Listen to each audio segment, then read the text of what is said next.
គ្នាដឹងអត់ការពីឆ្នាំ2022មានបរិសុទ្ធចំនួន34នាក់ត្រូវបានបាត់ខ្លួនដោយអាកំបាំងមែនតែននៅប្រទេសហ្វីលីពីនដែលគេជឿថាពាក់ព័ន្ធជាមួយនឹងល្បែងជន់មន់អនឡាញហើយត្រូវបានគេសម្លាប់និងប្លង់ចោលនៅបឹងមួយកន្លែងនៅតំបន់លូហ្សុងនៃប្រទេសហ្វីលីពីននៅទីក្រុងម៉ានីឡាសួស្តីទាំងអស់គ្នាខ្ញុំឈ្មោះម៉ាឡែនហើយថ្ងៃនេះខ្ញុំចង់លើកយកករណីបាត់ខ្លួនដ៏អាត់កំបាំងមួយដែលតាក់ទងជាមួយនឹងប្រទេសហ្វីលីពីនហើយមកដល់សប្តាហ៍ថ្ងៃនេះគឺអត់ទាន់មានអ្នកណាដឹងទេចំពោះការបាត់ខ្លួនរបស់បុរស34នាក់មិនម្នាក់ឯណា34នាក់ហើយការបាត់ខ្លួនរបស់ពួកគេហ្នឹងគេជឿជាក់ថាពាក់ព័ន្ធជាមួយនឹងល្បែងជល់មន់អនឡាញអញ្ចឹងដូចដែលនៅក្នុងប្រទេសកម្ពុជាយើងដែរល្បែងជល់មន់ហ្នឹងគឺមានយូរហើយតាំងពីរាប់សិបឆ្នាំមុនប៉ុន្តែបន្ទាប់ពីមានកូវីដទាំងអស់គ្នាដឹងហើយកូវីដគេមាន lockdown មានអីចឹងទៅធ្វើឲ្យមនុស្សគាត់អត់អាច communicate មួយគ្នាគាត់អាចតាក់ទងប្រស្រ័យតាក់ទងគ្នា physically បានទេអញ្ចឹងល្បែងជល់មន់ហ្នឹងចាប់ផ្ដើមคล้ายទៅជាល្បែងជល់មន់អនឡាញហើយនៅពេលដែលល្បែងជល់មន់ហ្នឹងคล้ายទៅជាអនឡាញអ្នកដែល run business ជល់មន់អនឡាញហ្នឹងคล้ายទៅជា$billion business មានន័យថាអ្នកដែលគាត់ធ្វើការរកស៊ីបើកល្បែងជល់មន់អនឡាញហ្នឹងគាត់រកបានខ្លាំងមែនតើអ្នកខ្លះរកបានដល់ទៅរាប់ពាន់លានពេសូក្នុងការបើកមុខរបរល្បែងអនឡាញនេះអញ្ចឹងណាហើយបន្ទាប់មកទៀតនៅក្នុងឆ្នាំ2022នឹងដែរដោយសារមើលឃើញថាប្រជាជនអ្នកខ្លះហ្នឹងគាត់យកប្រាក់ខែរបស់គាត់មួយខែដែលខំរកបានហ្នឹងយកទៅភ្នាល់អស់រលីងអស់អញ្ចឹងរហូតដល់ប្រចាំផ្ទះប្រចាំដីប្រចាំអីអញ្ចឹងទៀតអញ្ចឹងទៅធ្វើឲ្យប្រធានាធិបតីរបស់ហ្វីលីពីនកាលនោះគឺលោកដូចទៅទេគាត់បានបញ្ឈប់អត់ឲ្យមានការជល់មន់អនឡាញទៀតទេប៉ុន្តែនៅតែមានចឹងឯងនៅតែមានល្បែងជល់មន់អនឡាញដែលបើកដោយខុសច្បាប់នៅតែបន្តមានចឹងឯងហើយនៅក្នុងឆ្នាំដដែលនឹងដែរឆ្នាំ2022មានករណីចាប់ផ្ដើមផ្ទុះគឺមានអ្នកដែលគាត់ពាក់ព័ន្ធជាមួយនឹងល្បែងជល់មន់អនឡាញបរោះចំនួន34នាក់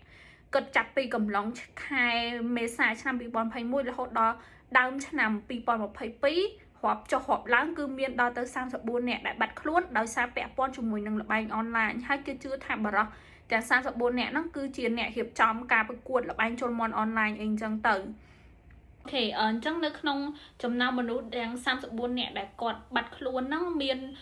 CCTV footage ដែលគេចាប់បានបរោះដែលបាត់ខ្លួនម្នាក់ហ្នឹងគឺត្រូវបានបរោះ2នាក់គាត់ចាប់ពីចូលទៅចាប់នៅក្នុងផ្ទះរបស់គាត់ហ្មងហើយឃើញដាក់ចង្វាក់ដាក់ខ្នោះដៃ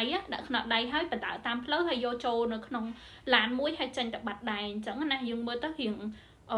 ស្ដែងមែនតើហើយមានមនុស្សមានអីនៅឡើងពេញហ្នឹងប៉ុន្តែអត់មាននរណាជួយឬក៏អត់មានអីទេអញ្ចឹងណាអញ្ចឹងយើងអត់ដឹងថាមិនដែរហើយរឿងហ្នឹងបានផ្ទុះឡើងម្ដងទៀតនៅក្នុងពាក់កណ្ដាលឆ្នាំ2025ដោយសារតែមានជនសង្ស័យម្នាក់តាក់ទងជាមួយនឹងការបាត់ខ្លួនរបស់បរិសុទ្ធទាំង34នាក់ហ្នឹងគាត់បានសារភាពថាបរិសុទ្ធដែលបានបាត់ខ្លួនទាំង34នាក់ហ្នឹងត្រូវបានគេសម្លាប់ហើយសាកសពរបស់គាត់ហ្នឹងត្រូវបានគេរឹតកកគេចងដៃចងជើងហើយបោះចូលទៅក្នុងបឹងថាអល់ដែលបឹងថាអល់ហ្នឹងគឺជាតំបន់មួយដែលមានភ្នំភ្លើងដែលកំពុងតែសកម្មឬក៏ active volcano ដែលកំពុងតែមានបន្ទុះភ្នំភ្លើងណាហើយបោះសាកសពតម្លាក់ចូលទៅក្នុងហ្នឹងហើយបន្ទាប់ពីទទួលបានព័ត៌មានទាំងអស់ហ្នឹងហើយក្រុមប៉ូលីសក៏ជាក្រុមអ្នកស៊ើបអង្កេតក៏បានឲ្យក្រុមអ្នកជំនាញគាត់ហែទឹកហ្នឹងដើម្បីជំនួយរកអីដែលនៅសេសសល់ដែលសម្គាល់ថាអាចសម្គាល់បានឬក៏អាចឲ្យយើងហ្នឹងស្វែងរកអត្តសញ្ញាណជនដែលគាត់បាត់ខ្លួនថាតើគាត់នៅក្នុងបឹងហ្នឹងមែនឬក៏អត់អីអញ្ចឹងប៉ុន្តែជាអកុសលគឺអត់មានការទទួលបានអីទេពីការស្រាវជ្រាវហ្នឹងដោយសារនៅតំបន់បឹងហ្នឹងវាគ្រោះថ្នាក់ពេកជាតំបន់ដែលមានភ្នំភ្លើងកំពុងតែសកម្មអញ្ចឹងណាអញ្ចឹងទៅអត់អាចធ្វើឲ្យអ្នកជំនាញហ្នឹងគាត់ហៅផោះតាំងអីបានមកទេអ្នក34នាក់ហ្នឹងពិតជាត្រូវបានស្លាប់នៅក្នុងត្រូវបានគេសម្លាប់ហើយបោះចោលនៅក្នុងនឹងមែនឬក៏យ៉ាងណាសង្ស័យហ្នឹងក៏បាននិយាយទៅថាមិនមានត្រឹមតែសាកសព34នាក់ហ្នឹងទេជនរងគ្រោះដែលតាក់ទងជាមួយនឹងករណីជល់មន់អនឡាញនេះអាចតាក់ទងដល់100នាក់ជាងអាចស្លាប់ដល់100នាក់ជាងហើយត្រូវបានគេប្លង់ចោលនៅក្នុងបឹងថាអល់ហ្នឹងហើយអីដែលគួរឲ្យភ្ញាក់ផ្អើលជាងនោះទៀតគឺបន្ទាប់ពីមានជនសង្ស័យម្នាក់គាត់បានសារភាព មន្ត្រីប៉ូលីស15នាក់ត្រូវបានគេចាប់ខ្លួនហើយនៅក្នុងនោះរួមមានអតីតមេប៉ូលីសដែលត្រូវបានគេចាប់ខ្លួនហើយសង្ស័យថាបំបិតមាត់ធ្វើការបំបិតមាត់ជនសង្ស័យឲ្យសារភាពអីអញ្ចឹងណាអញ្ចឹងយើងមើលទៅឃើញរូបភាពធំថាវាមិនមែនតែត្រឹមតែជាករណីក្រតកម្មទេបើយើងមើលឃើញរូបភាពធំវាអាចចូលជាមួយនឹងអង្គើពុករលួយនៅក្នុងប្រទេសនឹងដែរអញ្ចឹងណាមកដល់សប្តាហ៍ថ្ងៃនេះគេដឹងថាបរិសុទ្ធទាំង34នាក់ហ្នឹងនៅរស់ឬក៏គាត់បានស្លាប់ហើយត្រូវបានគេសម្លាប់ហើយបោះចូលទៅក្នុងបឹងថាអល់ដោយដែលជនសង្ស័យគាត់បានសារភាពឬក៏យ៉ាងណាទេហើយយើងអត់ដឹងថានៅពីក្រោយការស្លាប់ឬក៏